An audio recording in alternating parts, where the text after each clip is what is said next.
Paz de Cristo, hermanos, amigos, bienvenidos a nuestro canal de YouTube, Uprising Church Rialto.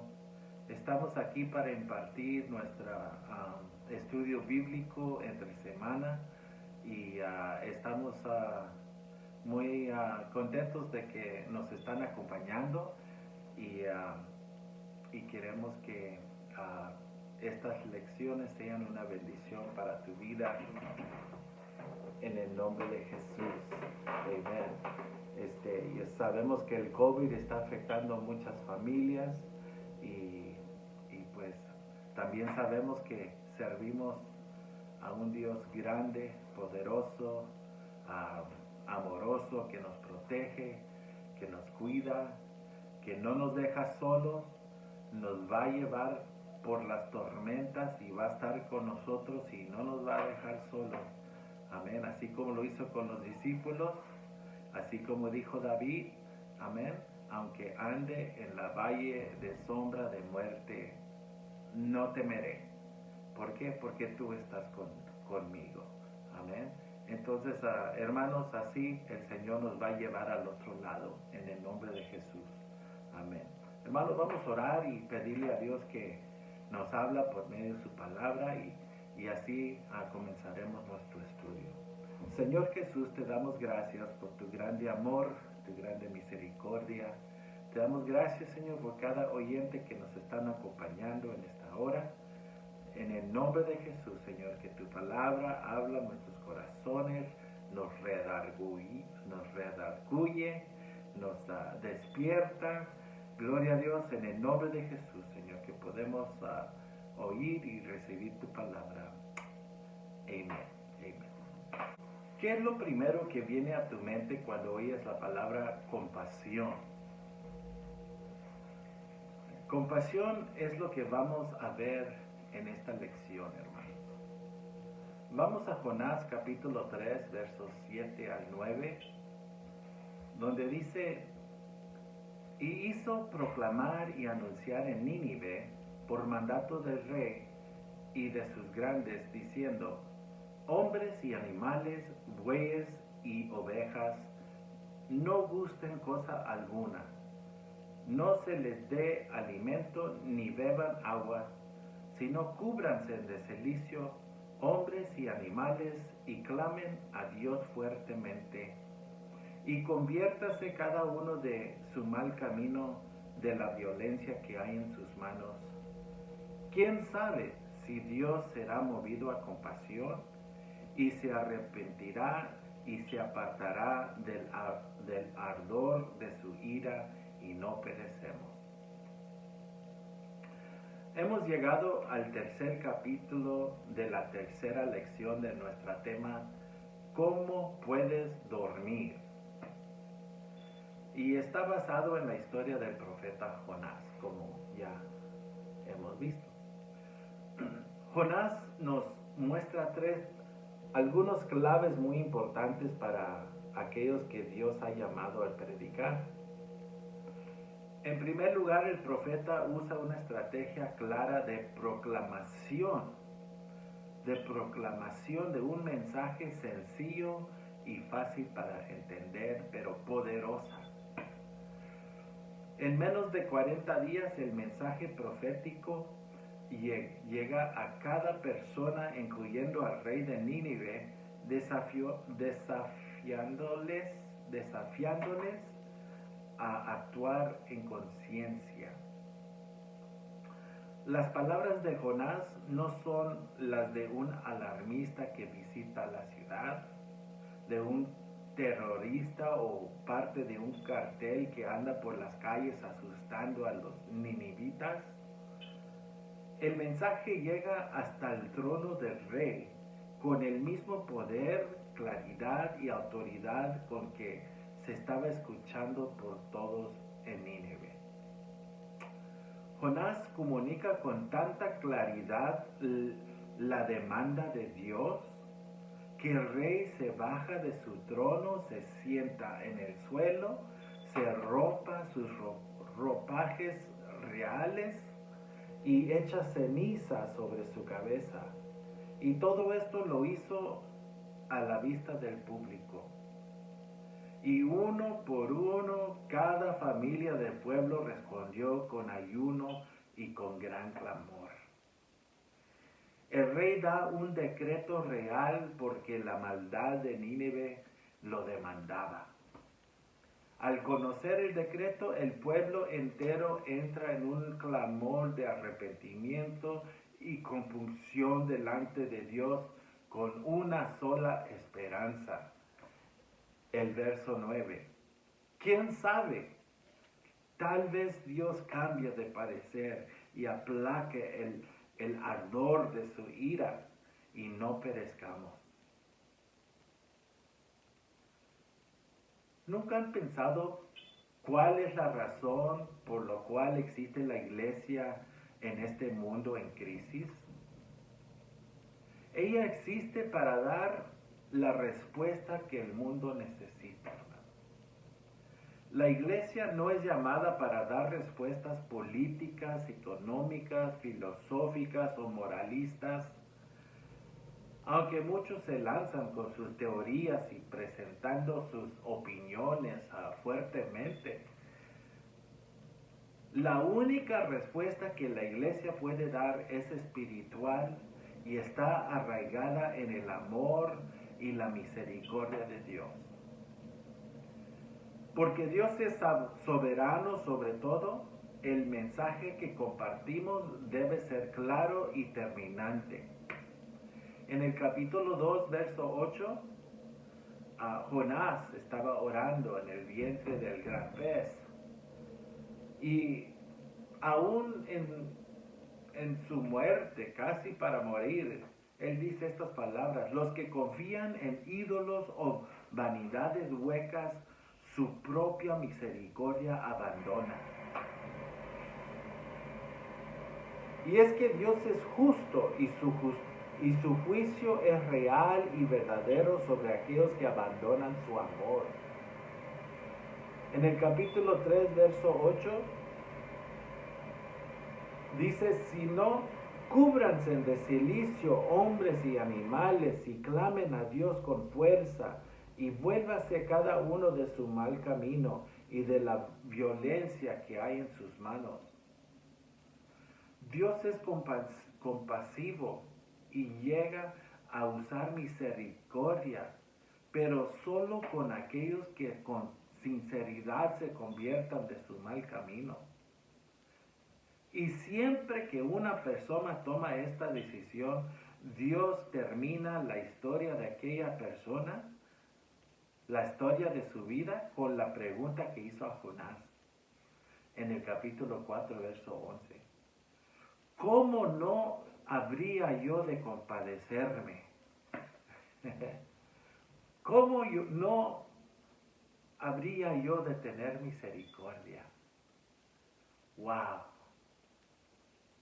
En el capítulo 4, verso 4, Dios dice a Jonás: ¿tienes razón para enfurecerte tanto? La pregunta se hace antes de la última lección que está en este libro. Aquí nos damos cuenta que como siervos del Señor, llamados a una tarea especial, siempre corremos el riesgo de caer víctimas de nuestro propio ego.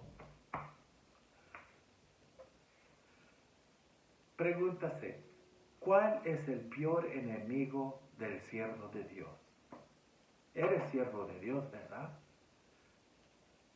¿Cuál es su peor enemigo? Es él mismo. Eres tú mismo tu peor enemigo. Yo soy mi peor enemigo. Amén. Lo que Dios nos pide hacer, lo debemos hacer sin estar juzgando y sin ser parcial. Y eso no se puede hacer si estamos solo enfocándonos en nosotros mismos. Terminamos viendo y juzgando las acciones de otros con más severidad y inflexibilidad de lo merecido, hermanos.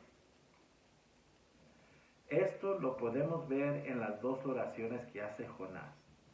En el capítulo 2, verso 1, la primera vez, su oración es para pedirle a Dios misericordia por él mismo. Y en el capítulo 4, verso 2, la segunda vez, él ora para criticar, para quejar y echar la culpa a Dios por haber tenido misericordia por los demás.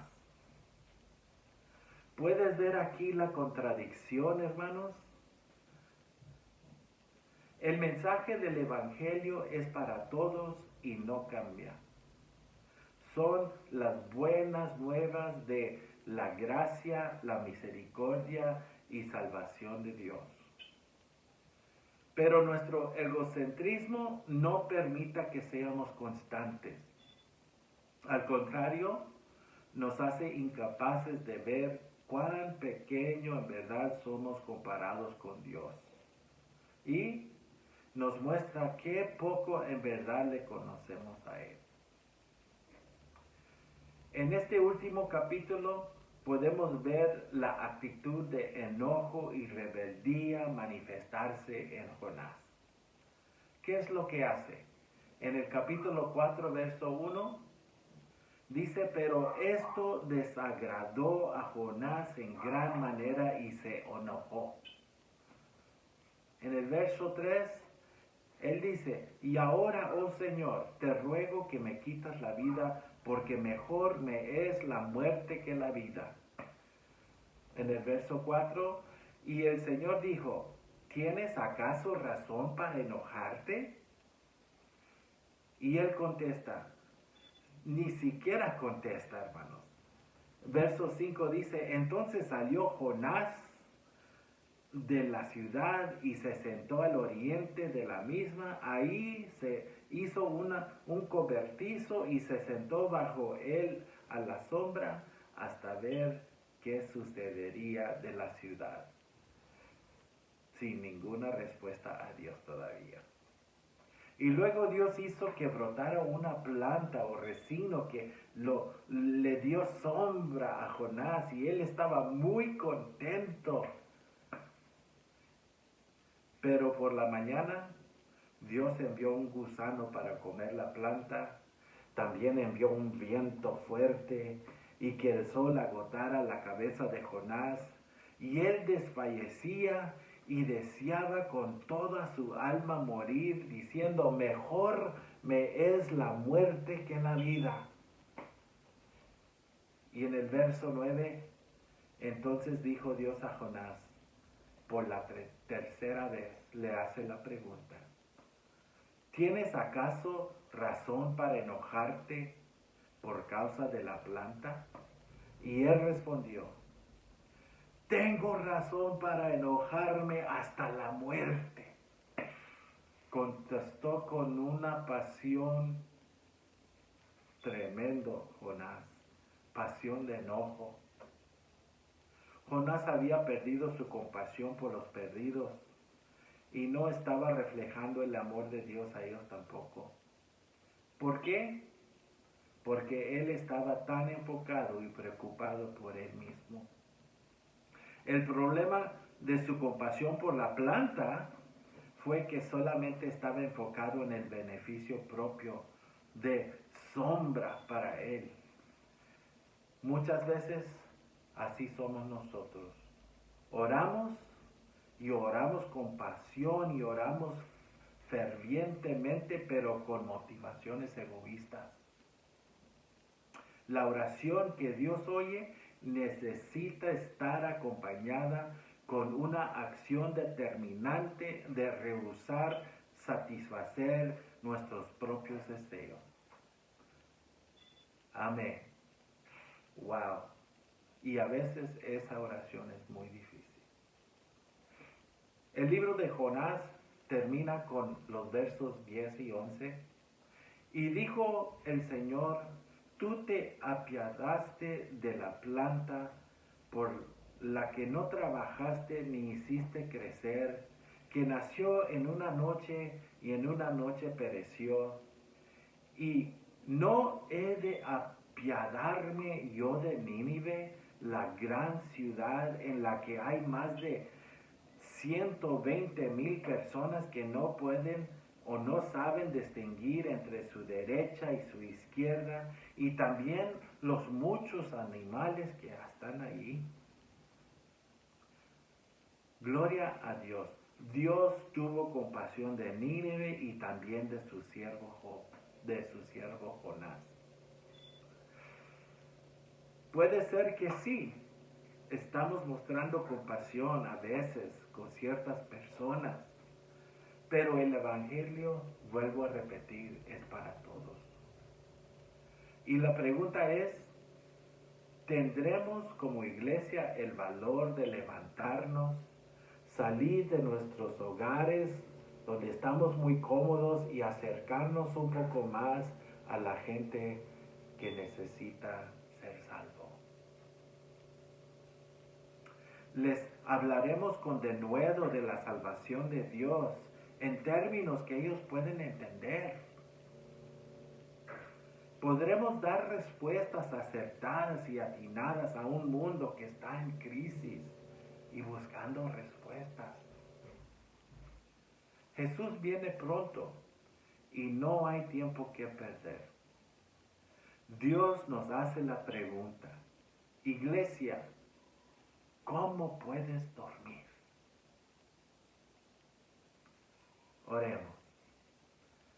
Padre nuestro, gracias por tu palabra y por ayudarnos a ver la gran obra que nos queda por delante. Señor, perdónanos por estar dormidos. En vez de estar viendo y sintiendo la urgencia de tu llamado, nos has dado todo para hacer la obra suya.